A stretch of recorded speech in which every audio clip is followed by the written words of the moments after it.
Bien, iglesia, nuevamente les saludo aquí desde el auditorio IVAC Central. Ya dentro de muy poco tiempo sé que nos vamos a poder ver acá. Tengo fe, esperanza que ya sea, no sé, quisiera decirle en 15 días o en 20 días, pero ya estamos cerquita.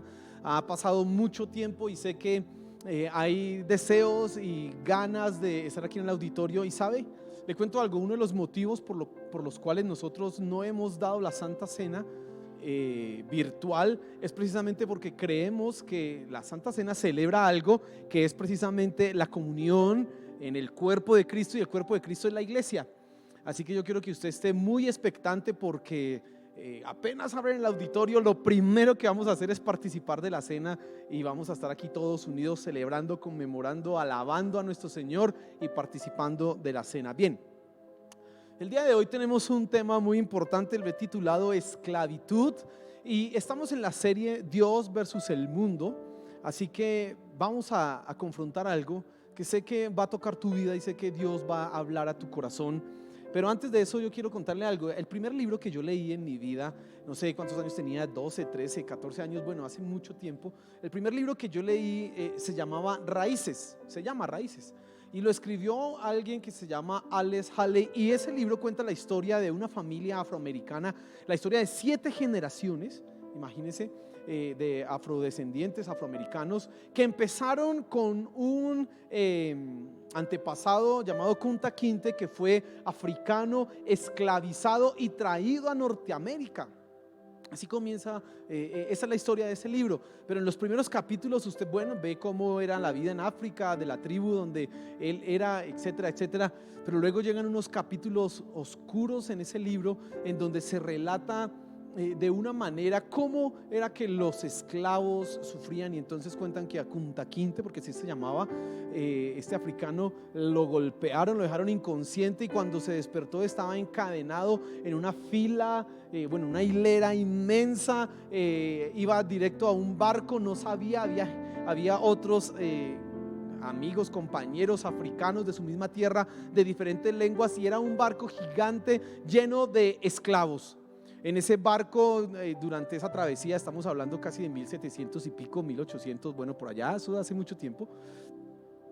Hay cuenta que el viaje de África hasta Norteamérica, bueno, 2, 3 meses en el mar, ellos tenían que hacer sus necesidades ahí en el mismo sitio donde estaban, ahí comían, como no había pues ropa y no había una silla cómoda. Imagínense, usted ahorita se queja porque tiene un sofá en casa en donde esto está más incómodo y puede comprarse otro, pero el viaje de ellos no era nada agradable, era en la tabla a piel, ahí la piel en la tabla, y ese barco, imagínense, muévase para aquí, muévase para allá, una ola para aquí, otra ola para allá, el viento. No, hermano, después de usted estar sentado ahí, no sé, 1 hora, 2 horas, ya empieza a dolerle aquí, hermano, y después de 3 días empieza a salir llagas, y se morían de eso porque se infectaban, no los curaban y se morían. Dice que en todo su viaje aproximadamente salió solamente 2 veces a ver la luz del sol, 2 veces en una travesía de 2, 3 meses en el mar.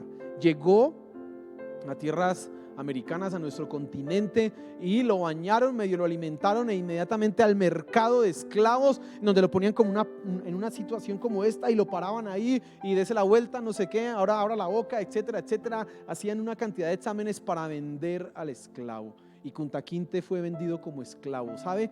No solamente es el choque emocional de ser desarraigado de su familia, no solamente es el choque de haber sido traído a un lugar extraño donde la lengua no la entiende, donde ahora ya no es libre. Él venía de ser libre, de andar por todas esas sabanas africanas, corra por aquí, corra por allá, libre, totalmente libre, y ahora estaba esclavizado, encadenado. No tenía derechos, no tenía opción. No solamente era el choque emocional, sino el choque real de su condición. Y sabe, también había un choque físico, porque ahora latigazos, ahora golpes. Dice que se intentó escapar Kunta Kinte, no quiso aprender a hablar el idioma, aunque lo entendía, pero no quiso aprender a hablarlo. Era un africano, esos orgullosos de su tierra, y no voy a aprender esto porque no. E intentó varias veces escaparse, y en una de esas le cortaron la mitad de un pie. No aquí, sino esta partecita, como sinónimo, símbolo de usted no se escapa, usted es un esclavo y punto. por allá consiguió una esposa, pues tuvo una hija, etcétera, pero como todo esclavo no era ni siquiera dueño de su esposa. Yo le digo a mi esposa, mi esposa, pero esos esclavos no podían decir mi esposa o mi hija. Si de repente el amo caía en una crisis económica, ¿sabe qué pasaba? Esposa e hija se vendían y punto. Y es que no es que voy a hacer una protesta, es que los derechos, ¿cuáles derechos? Ahí no habían derechos de nada. Esclavos, esclavitud. En el año de 1848, 1850, la esclavitud fue abolida en la Declaración de los Derechos del Hombre. Bueno, antes ya se había hecho algunos acercamientos para esto, pero ahí en 1848 oficialmente la esclavitud es abolida. Y usted sabe, los países fueron adquiriendo esto y acogiéndose a esta ley progresivamente. Entonces usted sabe, Estados Unidos 1865 aproximadamente, y eso generó una guerra tremenda en Estados Unidos, la guerra civil norteamericana, y así en los demás países del mundo la esclavitud fue eliminada, fue abolida, tanto que el término hoy día, el término esclavo es sinónimo hasta de insulto. Que a usted le digan usted es un esclavo es un insulto a su integridad, y más para la mente moderna, la mente contemporánea. ¿Cuál que esclavo? Eso es una cosa, un atrevimiento. Esa palabra tiene connotaciones de opresión, de injusticia, de algo inhumano, etcétera, etcétera, etcétera. Ahora, yo quiero que ese va a ser el tema que hoy vamos a hablar y vamos a desarrollar, y vamos a hablar también el día miércoles, el próximo miércoles. Pero yo quiero que hagamos un análisis de la situación presente, porque no solamente esto es un recuento histórico, no, sino que yo quiero que tú veas cómo el querer abolir algo ha venido a dañar la iglesia y ha venido a afectar tu vida. Cómo decirnos libres ha venido a destruir algo que en la palabra de Dios es verdadero y real. Y entonces hagamos un análisis de lo que sucede hoy día. Hoy día se ha llamado a la pobreza, al analfabetismo y a muchas otras cosas la esclavitud. Y bueno, a los que son dependientes de estos aparaticos, esclavos, etcétera, etcétera, eso se llama esclavitud. Bueno, y puede que sí, no vamos aquí a hacer un análisis sociológico de si sí o si no, pero me interesa sobre todo que miremos la condición espiritual de la raza humana, y usted se ha dado cuenta que definitivamente sí hay un amo en este mundo, y es el pecado. Y todo el mundo es esclavo del pecado. Mire, no hay quien se salve de esto. Algunos podrán salvarse de la esclavitud tecnológica, del analfabetismo, pero nadie, solamente los que estamos en Cristo, pueden librarse de la esclavitud del pecado. Y ese sí es que es un amo salvaje, y ese sí que es un amo aterrador. Ese sí que es un amo. Y entonces podemos llegar aquí a la conclusión: definitivamente el mundo está esclavizado por el pecado. Pero sabe, de una manera sutil eso ha entrado en la iglesia. ¿Y cómo? Bueno, en primera instancia, todo el enemigo, el mundo intenta que tú peques, que tú caigas, y cuando tú pecas y cuando tú caes, y eso lo vamos a ver ahorita más adelante, inmediatamente te estás haciendo esclavo del pecado. Pero hay algo más, y eso es lo que yo quiero atacar esta mañana, que definitivamente se ha mezclado mucho en la iglesia, y es la autonomía.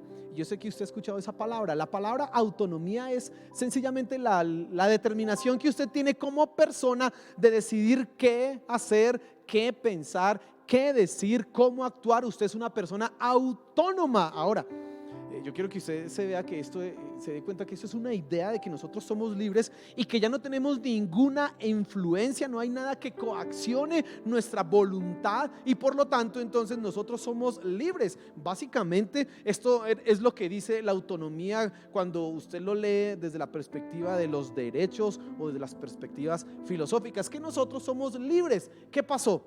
Entonces, hace unos siglos atrás, en la Ilustración, se decidió eliminar a dos grandes, escuche esto, dos grandes amos, podríamos decirlo así, o dos grandes influenciadores en el mundo.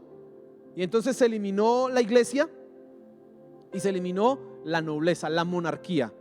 La iglesia entonces representaba a Dios, la monarquía, a esos gobiernos que eran heredados por sangre, y entonces la sociedad occidental decidió quitar eso de encima, y usted escuchó la Revolución Francesa, etcétera, todas estas cosas, y todo ese movimiento liberal del pensamiento vino, y entonces se dio a la luz el hombre racional, el hombre libre, el hombre que no tiene ninguna influencia, por un lado, religiosa, y que no tiene por otro lado ninguna influencia o autoridad superior a él, ningún gobierno, ningún rey, que nada de eso. El pueblo, yo como miembro de la sociedad, la democracia, ahora es quien manda, ahora es quien gobierna. Y esto generó entonces el ideal de la autonomía, el ideal de la libertad individual de las personas, etcétera, etcétera. Y eso trajo como consecuencia que entonces el hombre se convirtió en un ser, como ya mencioné, racional, y el método científico en el camino definitivo para descubrir la verdad y explicar la realidad. Ya no era la Biblia, mucho menos el rey. No, ahora es que la mente, mi capacidad de pensar y un método. Y entonces primero haces esto, luego haces esto, experimentas, y si se logra determinar por el experimento que eso es verdad, eso sí es real, lo demás no. Por lo tanto, tú logras entender por qué el discurso de que demuéstrame que Dios existe, y si no me lo demuestra, entonces es porque no existe. De ahí viene, de que el ser, el hombre moderno, nosotros, las personas como nos movemos hoy día, estamos influenciados por esa misma idea de autonomía, en donde la razón, la racionalidad es la que determina las verdades. Entonces ahora podemos decir en conclusión que el mundo es esclavo de las ideologías racionales, y entonces esas ideologías racionales se expresan en filosofías, se expresan en la ciencia y se expresan en la política, sobre todo en que la democracia es el modelo por excelencia y los derechos son el fundamento. Eso es lo que hoy día rige el mundo, eso es lo que tú puedes ver en todas las sociedades. Ahora, ¿cómo ingresó esto a la iglesia? ¿Cómo esto puede estar afectando tu vida? Y quiero que prestes mucha atención, porque esto es lo importante, no el recuento histórico que acabo de hacer acá, sino esto que viene a continuación. ¿Cómo es que esto se metió a la iglesia? Y sabes, tengo que decirlo de una vez ya, empezando en un rechazo a la absoluta soberanía de Dios. Escucha esto. ¿Cómo ingresó esto a la iglesia? En que hoy las personas, los creyentes mismos, niegan la absoluta soberanía de Dios. Ahora, no es que lo digan a viva voz. Todos los cristianos, todos los que leemos la Biblia, reconocemos que Dios es rey sobre todas las cosas, que Cristo es el que gobierna y sostiene todas las cosas. Pero a la hora de la verdad es donde se ve esto en la práctica. A la hora de la verdad es donde se ve qué es lo que tú crees, y entonces sale a la luz que definitivamente tenemos cristianos autónomos, cristianos que no están sometidos al Rey de Reyes y Señor de Señores, sino cristianos que se atreven a discutir la autoridad de Dios. Y quiero que miremos esto en detalle. Vamos a leer Romanos capítulo 6 y vamos a estar centrándonos esta mañana en ese capítulo muy importante. Vamos a leer el versículo 22, porque va a ser como el centro aquí, el eje de toda la enseñanza. Y dice así la palabra de Dios, dice: mas ahora que habéis sido libertados del pecado y hechos siervos de Dios, tenéis por vuestro fruto la santificación y como fin la vida eterna. Quiero que veas algunas cosas importantes, y en primer lugar que todos somos esclavos. Ahora, como dije hace un momento, esa palabra esclavos no es agradable hoy día, y menos en una sociedad que se cree libre, menos cuando las personas dicen yo tengo derechos. Pero la realidad es que todos somos esclavos, de una u otra manera. Todos somos esclavos. Dice el versículo 16 del mismo capítulo de Romanos 6, dice: ¿no sabéis, y escuche esto, que si os sometéis a alguien como esclavos para obedecerle, sois esclavos de aquel a quien obedecéis? Sea del pecado para muerte o sea de la obediencia para justicia. Y entonces aquí el apóstol Pablo está expresando una verdad, una realidad, y es que las personas o son esclavas de Dios o son esclavas del pecado, pero todos son esclavos. No hay nadie en la mitad. No hay nadie que pueda declararse libre y limpio de ser esclavo. O es esclavo del pecado o es esclavo de Dios. Dice el versículo ahí 18, 17, dice: pero gracias a Dios que aunque erais esclavos del pecado, habéis obedecido de corazón, escuche esto, a aquella forma de doctrina a la cual fuisteis entregados, y libertados del pecado, versículo 18, vinisteis a ser siervos de la justicia. Aunque suena horrible, todos somos esclavos. Y usted dirá: pero pastor, ¿usted por qué dice esclavos y ahí dice siervos? Bueno, es que la palabra en el griego original es esclavo, no es siervo. ¿Y sabe cuál es la gran diferencia entre un siervo y un esclavo? Que el siervo es un negocio, es un contrato. Yo trabajo contigo y yo tengo tales horarios, mi horario de trabajo es este, mis responsabilidades son este, mi salario es este, y si usted no me cumple, lo demando. Eso es un siervo, es un trabajador. Pero un esclavo no tiene derechos, y la palabra que se utiliza aquí es esclavo, no es siervo. La traducción pues ha colocado probablemente una palabra más fácil de aceptar para nosotros como siervos, y entonces como siervos yo me rindo voluntariamente a ti, yo estoy en un negocio como contigo, Dios. Pero no, la palabra es que esclavos. La palabra no es siervos, es precisamente esclavo. Entonces estamos en una posición así: o tú eres esclavo del mundo, del pecado, o tú eres esclavo de Dios. No hay un punto intermedio. Suena horrible, pero la realidad es que todos somos esclavos. ¿Y cómo se demuestra esto? Por lo que haces. Lo que tú haces demuestra la obediencia, y la obediencia manifiesta que hay un amo, que hay un Señor. Y si es al pecado, pues el amo es el pecado. Si es que tú haces cosas malas, el amo que tú tienes es el pecado. Y si haces cosas en santidad, si haces las cosas de la justicia, si has entregado tu vida a Cristo Jesús, ahora eres esclavo ¿de quién? De Dios. Lo que haces manifiesta quién es tu amo. Lo que tú dices, como tú actúas, como tú te comportas, demuestra y manifiesta quién es tu amo. Ahora miremos cómo es que el apóstol Pablo dice eso. Vamos a mirar aquí el versículo 19. Dice, y el versículo 20 y 21, ahí atentos usted a la escritura. Dice: hablo como humano. Mire el apóstol Pablo lo que está diciendo: por vuestra humana debilidad.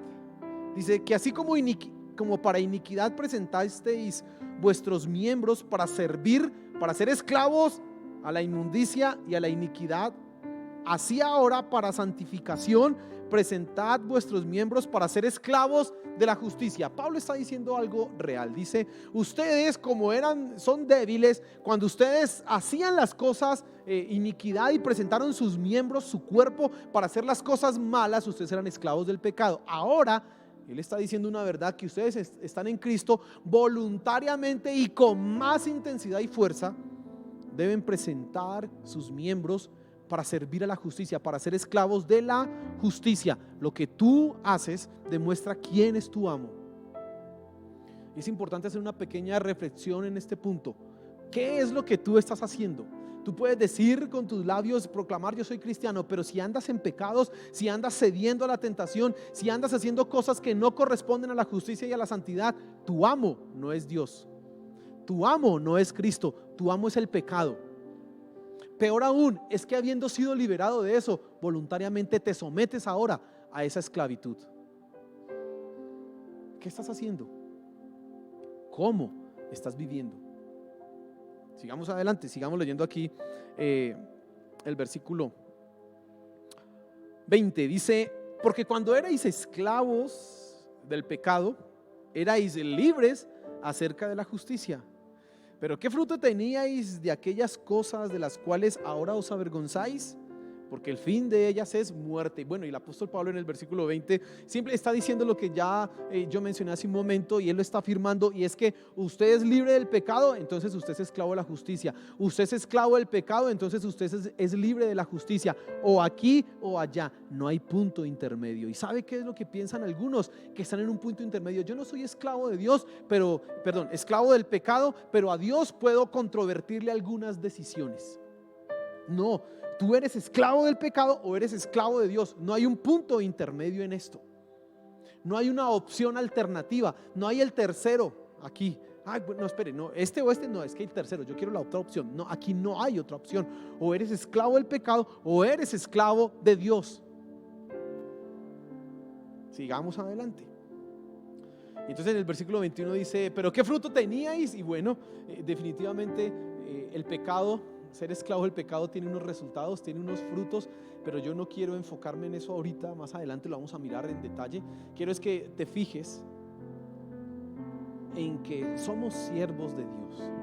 Y aquí es donde yo quiero llegar. Hemos establecido algunas verdades hasta este punto, y es que todos somos esclavos de algo, o del pecado o de la justicia. Tú que ahora estás en Cristo, que eres cristiano, que has sido lleno de la gracia de Dios, que tu corazón ha cambiado, tú ahora eres esclavo de Dios, eres libre del pecado. Y este es el secreto de la victoria para la santidad. Yo veo que algunos creyentes luchan, que algunos creyentes sufren, que están cayendo y cediendo. ¿Sabe? Es que ellos no han entendido que son libres del pecado. Y aunque la tentación venga, escúcheme, la tentación no es pecado. Que tú seas tentado no quiere decir que estás en pecado. No, la tentación vendrá. Pero cuando llega la tentación, algunos habituados todavía a esa mentalidad de esclavos, ¿sabe qué dicen? No puedo, y caen ahí.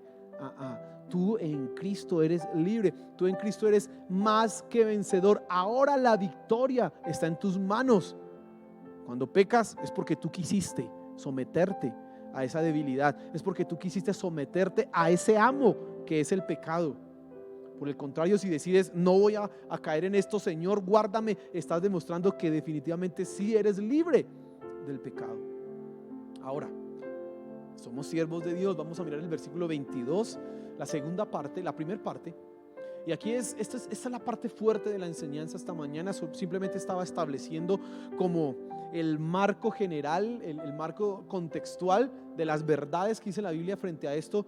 Pero ahora quiero que entendamos qué es eso de ser siervos de Dios. Y mire, dice el versículo 22, mas ahora que habéis sido libertados del pecado, como estamos tú y yo, que hemos sido libres del pecado, aleluya, gracias a lo que ha hecho nuestro Señor Jesús, hemos sido libres del pecado, dice, y hechos siervos de Dios. Vamos a dejarlo hasta ahí. Hemos sido libres del pecado y ahora somos siervos de Dios. Por favor, esa palabra siervo, subráyela, colócale una flechita para el margen de su Biblia y escriba esclavo, para que se grabe eso en la cabeza. Ahora que hemos sido libres del pecado y esclavos de Dios. ¿Y qué es eso? ¿Qué representa eso? ¿Qué significa esto? Y es lo que quiero que tú comprendas. Mira, en Cristo hemos sido libres del pecado. Claro, la libertad del pecado, esa libertad no nos deja en una situación media en donde no estamos ni aquí ni allá. No, nos coloca en un punto, y es que somos esclavos ahora ¿de quién? De Dios, de Cristo. Ya no estamos sometidos al pecado, sino ahora somos esclavos de Cristo. Ahora eso es lo que somos. No existe, ya dijimos, un punto intermedio. Por eso el ideal de la autonomía que hablé hace un momento es contrario al evangelio, porque la autonomía sabe qué dice a las personas: que tú tienes derechos. Te dice que tú puedes pensar si lo que te ordenan está bien o está mal. Te dice que tú puedes elegir quién es tu gobernante. Eso es lo que dice la autonomía. Pero en el evangelio tú no puedes escoger cuál es tu Dios. O estás en el pecado o estás con Dios, pero no puedes escoger nada de eso. La autonomía saca, escucha esto, la soberanía de Dios de la vida del creyente, la coloca en tela de juicio. Y entonces, ¿qué es esto de la soberanía de Dios? ¿Por qué es que la autonomía es contraria al evangelio? Porque rechaza la soberanía. ¿Y qué es eso? Mira, Cristo es el Señor. Nada más, ¿sabes? Hay un autor que se llama Peter Jensen, que dice que ¿cuál es el resumen del evangelio? O cómo uno podría resumir el evangelio en 3 palabras. Jesús es el Señor. Eso serían 4. Jesús es el Señor. 5, 4 palabras. ¿Qué es el evangelio? Jesús es el Señor, punto. Pero a veces nosotros pensamos que el evangelio es que hemos sido salvos del infierno, pero no. Él dice: el evangelio es que Jesús es el Señor. Y cuando nosotros decimos que Jesús es el Señor, cuando nosotros entendemos esto, tenemos que comprender algunas cosas importantes, algunas implicaciones. Primero, que Él es el Señor, que Jesús es el Señor porque creó el mundo. Entonces dice Génesis: en el principio creó Dios los cielos y la tierra. En el Juan capítulo 1, versículo 1 dice: en el principio era el verbo y el verbo estaba con Dios y el verbo era Dios. Así que Dios hizo todo lo que nosotros vemos. Como Él lo hizo, Él es el Señor, Él es el dueño, no hay otro. Pero además la soberanía de Dios se extiende y se puede comprender en su providencia. ¿Qué es eso de su providencia? Que Él sostiene la naturaleza, que Él sostiene el mundo. Que cuando tú mires que el sol, nosotros decimos a eso que sale, pero en realidad cuando tú te das cuenta que la tierra gira y entonces que hay día y noche, tienes que entender, Dios está haciendo que el mecanismo del mundo funcione. No son leyes naturales, es el Rey de Reyes y Señor de Señores, nuestro Señor Jesús, quien sostiene el mundo. Que hayan lluvias, que hayan cultivos, que tú puedas alimentarte. Todo esto es porque hay un Rey soberano, un Dios que tiene todo bajo su control. Él es soberano, Él es el Rey. En la Biblia es evidente y es claro para muchos, en muchos versículos, que Dios estableció con la humanidad una relación de pacto entre un rey y unos súbditos. ¿Quién era el rey? Él, Dios. ¿Quién eran los súbditos? Nosotros, los seres humanos. ¿Cuál era su reino? La naturaleza. Entonces en Génesis capítulo 1, capítulo 2, tú ves cómo ese reino se hace realidad. Hay un escenario, el huerto del Edén, hay un rey, Dios, y hay unos súbditos, Adán y Eva. En este caso tenían unas funciones: administren mi reino. Eso se rompió, pero luego con Israel vuelve la misma situación. Y entonces tú ves en Éxodo capítulo 13, 14 cómo Dios establece con el pueblo de Israel nuevamente una relación de pacto de un rey soberano con un pueblo súbdito. Entonces Dios dice: yo los haré a ustedes mi pueblo, yo seré su rey y ustedes serán mi pueblo. Y por eso viene la ley. La ley la determina el rey. Lo que yo como rey quiero que se haga es esto, etcétera, etcétera. Y el nuevo pacto exactamente lo mismo, coloca un rey sobre nosotros. ¿Quién es ese rey? Nuestro Señor Jesús. La ley no ha cambiado, las exigencias siguen siendo las mismas. Lo que pasa es que ahora la manera en que tú y yo las logramos cumplir es por medio del Espíritu Santo, no en nuestras fuerzas. Aleluya por eso. Pero hay un soberano, hay un rey. ¿Y ese rey quién es? Dios, nuestro Señor Jesús. Ese es el rey soberano.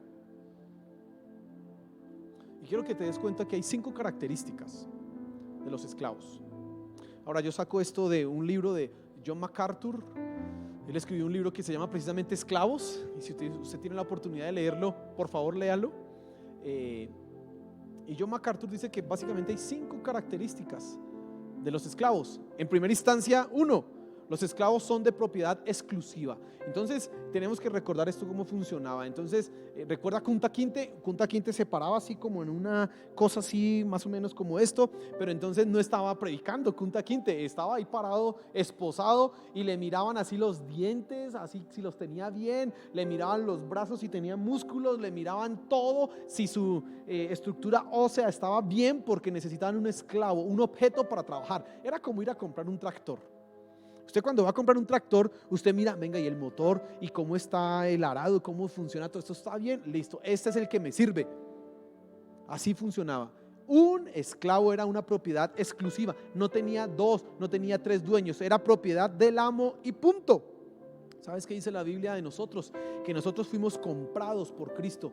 ¿Cómo? ¿Qué precio pagó Él? Su sangre. Tú puedes encontrar eso ahí en 1 Corintios 6, 19 al 20, en donde se dice precisamente que nosotros fuimos comprados a precio de ¿qué? De sangre. Comprados. Ahí no dice que nosotros nos ofrecimos a Él, no. Dice que nosotros fuimos comprados a precio de sangre, y eso es importante resaltarlo. Tú eras esclavo del pecado, nosotros éramos esclavos del pecado, pero cuando Cristo murió en la cruz del Calvario y en su misericordia se acercó a nosotros y nos atrajo, nos compró con su sangre. Ahora le pertenecemos ¿a quién? A Él. Tú ahora eres esclavo de Cristo porque Él te compró. Un esclavo era una propiedad exclusiva, ese no podía escoger para dónde me quiero ir. No. Un esclavo, otra implicación de esto es que no es dueño de sí mismo. Kunta Kinte no podía decir, bueno, amo, gracias, he trabajado 10 años con usted, he visto que le va bien con las cosechas de algodón, porque eso es lo que hacían allá en Estados Unidos. Muy bien, chévere, pero me tengo que ir para mi tierrita porque quiero ir a ver a mi mamá. No, ¿cuál es? El esclavo no podía decidir por sí mismo. Él no era dueño ni de su propio cuerpo. Su cuerpo le pertenecía ¿a quién? A su amo. Y eso tiene unas implicaciones para ti. Tú ya no eres dueño de ti mismo. Por eso la autonomía, eso de que yo soy libre, eso de que yo puedo escoger, eso de tú ahora no eres dueño de ti mismo. Ahora tu dueño se llama Cristo Jesús. Él es tu dueño. Pero otra segunda característica de los esclavos es que hay una sumisión completa, había una obediencia absoluta. Un esclavo no tenía la opción de escoger qué deberes hacer. Mire, yo, en mi casa, como yo les conté, yo lavo la loza, y entonces eso yo lo escogí. Yo dije, yo lavo la loza porque mi esposa decidimos organizar los oficios en la casa, entonces yo lavo la loza, yo lo escogí. Y un día puedo decir, amor, hoy no lavo la loza, apenas terminamos el almuerzo, sino la lavo esta noche, porque yo lo puedo escoger. Pero un esclavo no puede escoger eso. Un esclavo se dice, lave la loza, y no puede decir, haga mala cara y verá, porque es un esclavo. Y el esclavo ni siquiera, es que no me parece, no, es que sí señor, voy a hacerlo, punto. Obediencia absoluta. No es una obediencia que se negocia. No, pero es que ¿por qué me mandas esto? No, pero es que esto, ¿por qué? Es que eso no me parece mucho. Es que no, es que lo que se mandó a hacer y punto, se tiene que hacer. A los esclavos así fueron las cosas más terribles, trabajar 17, 18 horas al día, 16 horas, bueno, etcétera, lo que fuera, a pesar de tener latigazos, como fuera, tenía que obedecer. Punto. Y eso tiene unas implicaciones para nosotros. Y es, ¿cómo obedeces tú a tu amo? ¿Cómo le obedeces tú a tu amo? Todos decimos, sí, mi Señor. La oración de fe que generalmente hacemos es como una fórmula que dice, entra en el trono de mi corazón, sé tú el dueño de mi corazón. Pero eso son palabritas, porque a veces cuando dice la palabra de Dios, hagamos, cumple, ahí sí ya no salen los peros. Pero, y entonces estamos demostrando que no somos ningunos esclavos. ¿Sabes? Es que se ha metido, ha permeado la mente y el corazón del cristiano contemporáneo eso de la autonomía. Es que yo soy libre. Es que primero tengo que entenderlo para obedecerlo. ¿Usted cree que un esclavo le podía decir al amo, no entiendo, entonces no lo voy a hacer? No, señor, eso era que lo hago, lo hace y lo hace. No entiende, no me interesa que entienda. Usted hace lo que se le mandó a hacer. Punto. No había otra opción. Yo quiero que tú pienses en este momento primero que no eres dueño de ti mismo. No te perteneces a ti mismo, ni tu mente ni tu corazón. Ay, es que yo, no, ¿cuál es? Es que yo le pertenezco a Cristo. Él es mi dueño, Él me compró a precio de sangre. Por lo tanto, Él determina qué ha de hacer con mi vida, con mi cuerpo. Pero yo veo que algunos se levantan en contra de Dios porque de repente Dios permitió que se enfermaran. Es que Dios no me ama. Perdón, es que tú no eres dueño de ti mismo. Tu vida le pertenece a ¿quién? A Dios.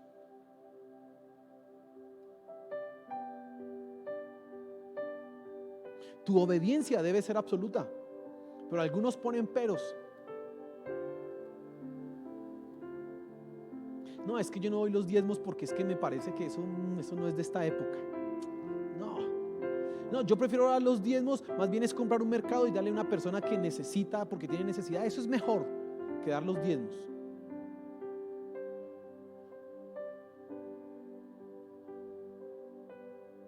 Es que eso de ponerse uno a leer la Biblia todos los días, yo sé que Dios entiende lo que yo soy, entonces no, ahí Dios me entiende.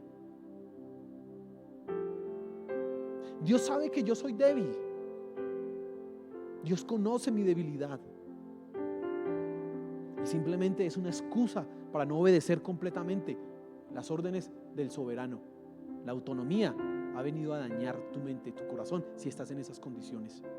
Pero hay otra tercera característica, y es una singular devoción, y es que un esclavo agrada a su amo, solamente a un amo. No puede agradar a 2 o a 3 amos. El Señor Jesús decía, nadie puede servir a 2 señores. O sirven a las riquezas o sirven a Dios, pero no puede usted amar a las riquezas y amarme a mí. Eso es un engaño. Pero ¿sabe qué creen algunos? Que hoy día pueden andar pensando en plata y aún así decir, yo amo a Cristo. A ver,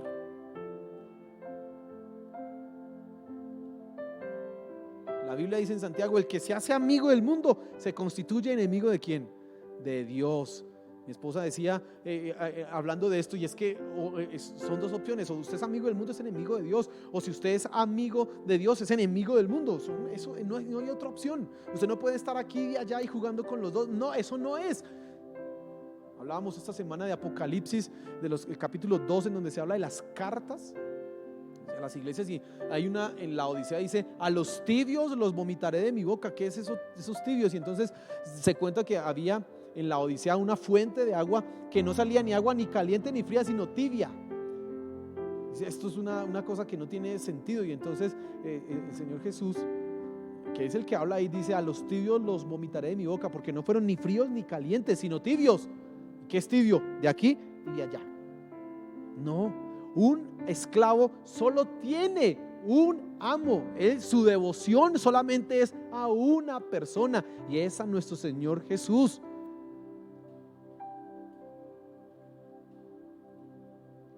Y yo quiero atacar aquí esas cosas que Señor, mira, dame un trabajo, y Dios da el trabajo, y de repente ese trabajo se vuelve el amo. De repente ese trabajo se vuelve lo más importante, y entonces ¿a quién le debes lealtad? ¿A Dios o al trabajo? Señor, dame un esposo, Señor, dame una esposa, Señor, dame unos hijos. Y de repente esos hijos se volvieron más importantes, a tal punto que el papá decide desobedecer la palabra de Dios por amor a su hijo. ¿Quién es su amo? ¿Quién es su amo? No puedes tener dos cosas, solo tienes que tener un amo. No puedes jugar a dos bandas. Cuarta característica: una total dependencia. El esclavo no era que el ahorro, un esclavo no tenía salario. Eso es importante, eso es una gran diferencia con un trabajador, con un trabajador o con un siervo. El esclavo no tenía un salario, por lo tanto él no podía ahorrar para comprar su casa, él no podía ir al Fondo Nacional del Ahorro, hacer el ahorro programado y comprar su casa. No, el esclavo no tenía nada, ni siquiera su cuerpo le pertenecía, ¿sí? Totalmente dependía de quién, de su amo, para alimentarse, para el techo, para la ropa, para todo, absolutamente todo se lo proveía ¿quién? Su amo. Todo se lo daba a su amo. Y les conté que ni siquiera la esposa o los hijos le pertenecían. Ni siquiera eso. Si el amo quedaba en una situación crítica económica, entonces lo primero que hacían era vender esclavos, pues bajar la mano de trabajo, y además que aparte del esclavo ser un objeto que me daba ganancias, era un objeto que me podía representar a mí al venderlo también dinero, liquidez. Y entonces podían vender a los hijos, y el esclavo no era dueño absolutamente de nada. Todo dependía, todo se lo daba su amo. Bueno, pues aquí es algo muy importante que tú tienes que entender, y es que nosotros dependemos absolutamente de Dios en todas las áreas. Pero a veces tú crees que tu trabajo, es que por eso es que trabajo fuerte es que tengo. Te has olvidado que tu amo es quien te da las cosas. Te has olvidado que Dios es el que sostiene precisamente todas las situaciones y circunstancias para que puedas subsistir, para que puedas seguir adelante. Mire, yo le he dicho aquí, si Dios no estuviera con nosotros hace rato, este mundo habría dejado de existir.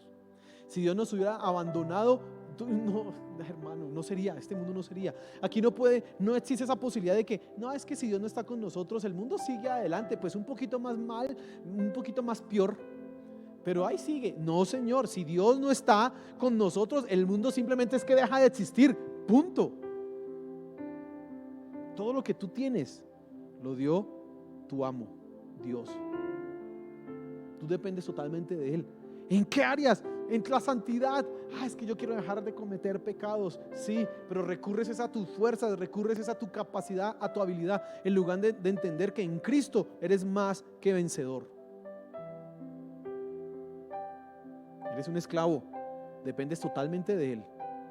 Por eso la Biblia dice: no se afanen por el día de mañana. Fíjese, ahí usted logra entender de razón por qué el Señor Jesús dice eso. No se afanen, porque mi Padre Celestial cuida de ustedes. Si Él le da alimento a las aves, pues ustedes son más importantes que las aves. Si Él viste los lirios, ustedes son más importantes que las matas, porque hoy día nacen por la mañana y por la tarde ya se secaron. Ustedes son más valiosos.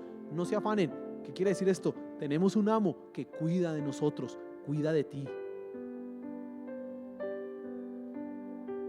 Pero la autonomía te hace pensar que si tú no te esfuerzas, que si tú no haces las cosas, dice el dicho, ayúdate que yo te ayudaré, ¿no? Y algunos se atreven a decir que eso dice la Biblia. Y ese dicho, ayúdate que yo te ayudaré, saca a Dios de la ecuación. Cuando no es ayúdate que yo te ayudaré, no, Dios me da todo, amén. Por eso es que puedo trabajar y ganar mi sustento. No es que yo me ayudo y entonces Dios me ayuda y los dos hacemos como una sociedad, etcétera, y vamos adelante. No, eso no funciona de esa manera, mi querido hermano. Así no es. Tú dependes absolutamente de Dios, completa y absolutamente de Él. Así que la angustia simplemente es un reflejo ¿de qué? De la autonomía que hay en tu vida, y tú piensas, es que si yo no hago nada por mí, nadie lo va a hacer. Perdón, tienes un Dios y Padre que cuida de ti. Recuerda, tú eres su esclavo y Dios cuida de sus esclavos. Allá en la casa dirá, uy, esa palabra suena duro, pero así es, así es, así es. Finalmente, la quinta característica es que los esclavos son responsables ante su amo. El esclavo debía dar cuentas de sus funciones, de sus tareas, así como de su lealtad. Él no podía salir, el amo le dejó esto, tiene que hacer esto y esto, y de repente él decir, no, es que no lo hice. No, él tenía que responder, y ese responder era, hermano, porque hay un amo y yo no puedo salirle ahí con el cuento que hoy salgo, no lo hice porque no tenía ganas. Es que no quería, es que tenía pereza. Y la autonomía, los derechos, hoy día dicen, es que si tú quieres hacerlo, si quieres. No, el esclavo debía ser responsable, responder por sus tareas y por sus deberes, y punto. No había otra opción para el esclavo. Igual tú eres responsable ante Dios. Dios te ha dado a ti, su gracia salvadora, te ha liberado de la esclavitud del pecado. Ahora eres su siervo, su esclavo. ¿Qué estás haciendo con lo que Dios te ha dado? Lo maravilloso de todo esto que estamos hablando, y eso vamos a hablar el día miércoles, es que ese sometimiento a Cristo es algo maravilloso. Dice la Biblia, si alguno está cansado, si alguno está cargado, vengan a mí, sométanse a mí y lleven mi yugo sobre ustedes. ¿Sabe qué era el yugo? Algo que se le colocaba a los bueyes precisamente para obligarlos a trabajar. Esos bueyes, pues uno no llama un animal esclavo porque es un animal y está para trabajo, pues para que trabaje, pero esos son esclavos. Y ese yugo era el símbolo precisamente del sometimiento a. Cuando la Biblia dice, llevad mi yugo sobre vosotros, aprended de mí que soy manso y humilde, está diciendo que aunque tú eres esclavo de Dios, esa es una esclavitud que es deliciosa. Esa es una esclavitud que no es dolorosa. No es una esclavitud semejante al pecado. No es una esclavitud semejante a lo que sufrían esos pobres africanos. No, es una esclavitud que por el contrario te lleva a entender la vida, te lleva a disfrutar la vida, te muestra la plenitud y la grandeza de la creación de Dios, y te lleva a adorarle solamente a Él. Y ahí descubres realmente qué es la verdadera vida. Qué paradoja, ¿no? Para poder vivir bien no tengo que ser libre, no, tengo que ser esclavo. Eso es una paradoja, sí, pero es la realidad. Es la realidad que el mundo ha intentado ocultar. Ha intentado decirle a todas las personas, espérate, si tú quieres ser feliz necesitas ser libre. No necesitas tener a alguien que te diga encima las cosas que tienes que hacer. Ahora, ¿qué ha pasado entonces en la iglesia? Si nosotros somos siervos de Dios, si esas son las características del esclavo, ¿qué es lo que ha sucedido con el creyente? Mira, y escucha esto. La autonomía de la modernidad, la autonomía que dice que tenemos derechos, que mi mente, que mi capacidad lógica es la que dice qué es lo que debo hacer sí o sí, nos ha hecho dudar de varias cosas, y en primera instancia de la palabra de Dios, de lo absoluto que es la palabra de Dios. Y entonces hoy se ponen en duda los mandamientos de Dios, se ponen en tela de juicio. ¿Será que es lógico? ¿Será que sí? ¿Será que la Biblia? Yo mencioné algunos hace un momento. Yo tengo que dar los diezmos, a menos de que en el Nuevo Testamento diga un versículo, usted, Miguel Ángel Rodríguez, debe dar los diezmos cada mes. Yo no, porque no lo hice. Algunos piensan así. Y entonces colocan en tela de juicio la palabra de Dios. Y entonces sus razones son, es que no es tan lógico. Es que eso era para hace tanto tiempo, no hace siglos, hace 2000 siglos, pues claro. Pero hoy día, no, eso ya no. Se duda de la palabra de Dios. Por lo tanto, en segundo lugar, se pone en tela de juicio las exigencias, por ejemplo, de la santidad. La Biblia dice, sé santos porque yo soy santos. Y entonces sale el asterisco, pero pues como yo soy débil, el asterisco, Dios sabe que yo soy, que caemos en pecado. El asterisco, Dios conoce que todos pecamos. El asterisco, ¿quién no falla? Y entonces eso nos lleva a que se toleran y se aceptan pequeños pecados, pequeños pecados, y finalmente llegan a cosas horribles y grandes, porque es que todos somos débiles, porque es que todos somos, y no estoy negando que la palabra de Dios no diga que nosotros somos débiles, y no estoy negando que la palabra de Dios diga que nosotros, el que diga que no tiene pecado se hace mentiroso y hace mentiroso a Dios. No estoy negando esto, pero también la Biblia dice, sean santos porque yo soy santo. Pero ahora es más fácil escoger el discurso en donde, espera, es que yo soy débil. Se pone en tela de juicio las exigencias de la santidad. Y cuando de repente alguien es confrontado por esto, o en la iglesia se ejerce la disciplina por faltas de pecados, es que aquí falta amor, es que aquí no comprenden las debilidades, etcétera, etcétera, etcétera y etcétera. Pero no solo es ahí, no solo se pone en tela de juicio la santidad, y escuche esto, se ponen en tela de juicio las autoridades. ¿Sabe? Hay un versículo en Hebreos que a uno como pastor le queda como raro predicar eso, pero hay que predicarlo. Es Hebreos capítulo 13, versículo 17, en donde se dice, obedezcan a sus pastores y sujétense a ellos, porque ellos velan por sus almas como quienes han de dar cuenta por ellas. Y cuando uno predica eso, imagínense, yo, háganme el favor, me obedecen porque soy pastor. Eso suena como, pero eso es lo que dice la Biblia. A usted no le podrá gustar eso, pero eso es lo que dice la Biblia, no dice otra cosa. Ahí no dice, venga, si le parece hágale caso al pastor, si le parece sujétese. No, ahí no dice eso, dice obedézcanlos, sujétense.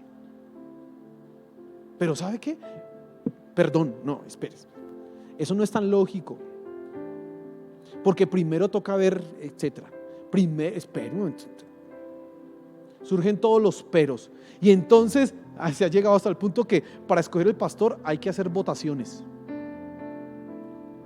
Ya no se cree que sea Dios el que coloca al pastor, sino, espere, hay que hacer votaciones, democráticamente escojámoslo, el que nos parezca. Y entonces, pastor número 1, les prometo que no sé qué. Pastor número 2, yo vengo.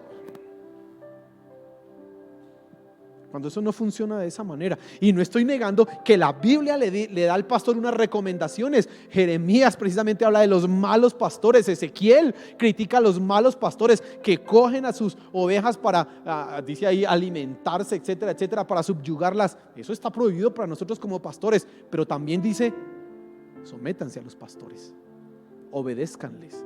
Dice primera de Pedro capítulo 5, a los pastores dice, no, ustedes no tienen que pastorear enseñoreándose de la iglesia, no. Pero luego el siguiente versículo le dice a las ovejas, a los jóvenes, obedezcan a los ancianos, obedezcan a los pastores y sométanse a ellos. Dice, humillaos bajo la poderosa mano de Dios. Eso no es tan chévere. Es chévere que el pastor, ojo, porque yo tengo derechos, ojo, pero eso que, ¿cómo así que someterme? ¿Cómo así que obedecerle? Ya no, porque ahora somos autónomos. Es que yo soy libre, es que yo tengo mis derechos. Y no solamente se pone en tela de juicio la autoridad del pastor, las autoridades espirituales, sino las autoridades puestas por Dios, el gobierno y hoy la policía. Hoy se pone en tela de juicio eso. Y entonces es que tenemos derechos, es que no sé qué, si sé cuánto, es que etcétera, etcétera. ¿Sabe qué pasa? Capítulos como Romanos 13, capítulos como Primera de Pedro capítulo 2, como Primera de Timoteo capítulo 2, ya no se leen como se debe leer. Ahora dice Romanos 13, sométase toda persona a las autoridades. No, espérese, sométase, depende. Si es de mi filiación política. espere, si me cae bien, espérese, si hace las cosas bien.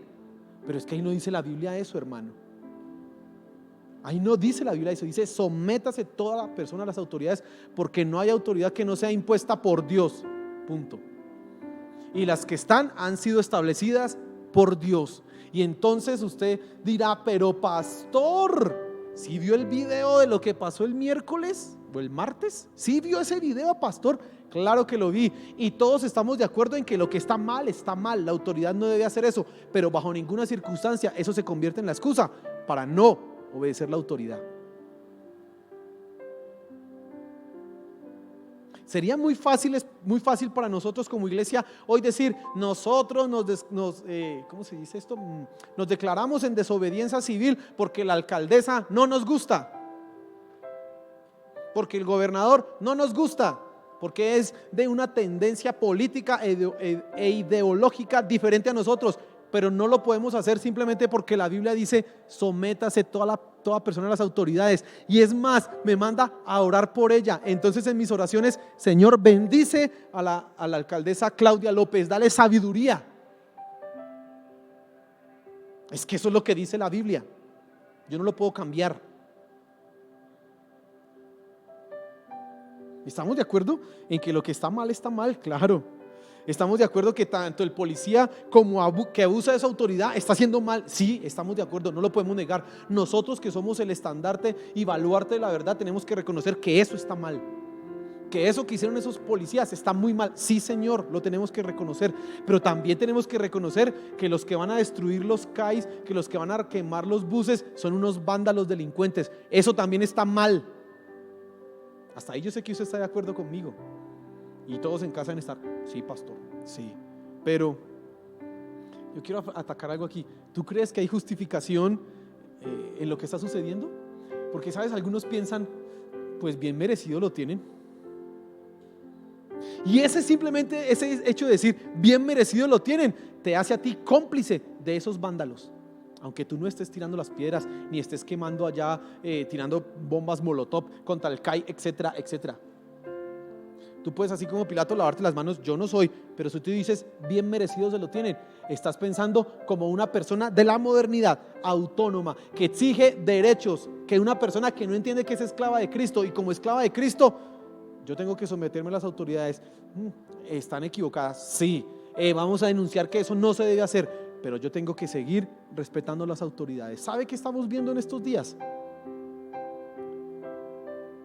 Que la gente, las personas, está quedando aquí algo en su cabeza. Cuando me vayan a pedir a mí la cédula, es mejor que el policía se acerque casi que como un siervo. Señor ciudadano, por favor, si es tan amable, si le place a usted, ¿será que me permite ver su cédula? Claro, si quiere. Porque si no, lo estoy filmando. Ojo que lo estoy filmando, yo también tengo mis derechos. Y no estoy diciendo que lo que está mal, claro. Esos hombres deben ser juzgados, ir a la cárcel y pagar por los crímenes que han cometido. Sí, Señor. Pero no puede quedar en el aire ahora, que todos los policías entonces son malos. Porque desde nuestra perspectiva, nosotros seres humanos que no conocemos todo, no podemos conocer a todos los agentes para saber que todos son así. No lo podemos decir. Y más aún, sobre ti hay algo que pesa más grande, y es la Biblia. Sométase toda persona a las autoridades superiores. Sométase.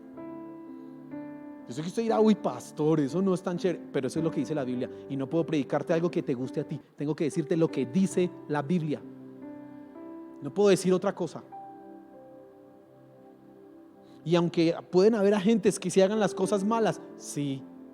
Que deben ser juzgados, sí. Que deben ser destituidos, claro que sí. Pero la policía como tal, la institución, lo que representa autoridad, control, orden, debe ser respetado, y más por nosotros los cristianos. ¿Qué piensas tú? ¿Validas lo que dice la Biblia? Porque ahorita el discurso por redes sociales y por todos lugares es que mire, es que esa policía, mire, esos no sé qué, si sé cuánto, gramines, brutos, todos esos epítetos que hablan contra la policía, que algunos sí actúan como no deben actuar, hacen las cosas que no deben hacer. Estamos de acuerdo en eso, pero tú como cristiano debes validar la palabra de Dios. ¿Y qué dice la palabra de Dios? Qué embarrada, cometieron un error, sí, esos deben ser destituidos, pero seguimos respetando a la policía. seguimos sometiéndonos a la policía, seguimos sometiéndonos a nuestro alcalde o a nuestro presidente, aunque no nos guste.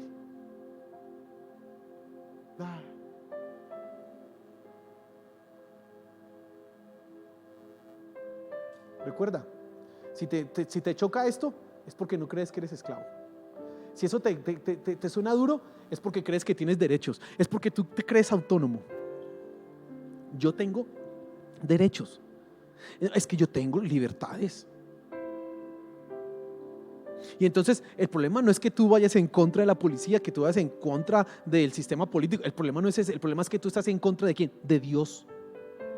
Porque claro que cuando Dios nos manda no obedecer una ley como por ejemplo matar, el aborto, nosotros libremente estamos en toda la disposición de decir eso no lo podemos compartir ni lo vamos a obedecer bajo ninguna circunstancia, porque la Biblia, mi amo, me dice que no. Pero también en las cosas que no me agradan tengo que decir, tengo que obedecer. Y hoy día es una oportunidad para crecer en esto. Quizás tu caso no es esto esa ilustración que yo acabo de dar frente a la policía, sino quizás es dudas de la palabra de Dios, dudas de la autoridad de los pastores, dudas de las exigencias de la santidad, dudas, diezmos, eso, quizás es eso, y es que estás permeado por un espíritu de autonomía. Yo soy libre y necesito que recuerdes que somos esclavos de Cristo. No libres, no somos libres.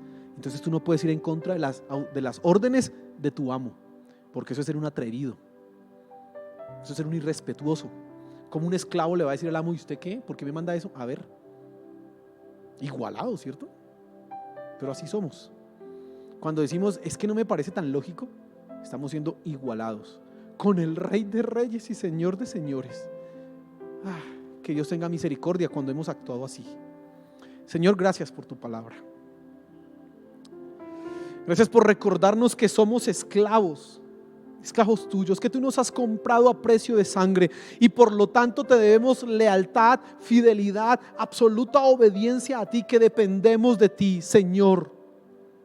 Ayúdanos a entender esto. Saca de nosotros, de nuestra mente, esas ideas del mundo metidas acá que nos hacen creer que yo tengo derecho a pedir cuentas. ¿Por qué me mandan esto? ¿Por qué? Perdónanos, Señor, cuando hemos actuado de esta manera. Perdónanos, por favor, Padre Celestial. Y ayúdanos a someternos a ti. Ayúdanos a entregarnos completamente a ti, Padre Celestial. Te lo pedimos, Señor de los cielos. Te lo pedimos, Señor Jesús. Amén, amén.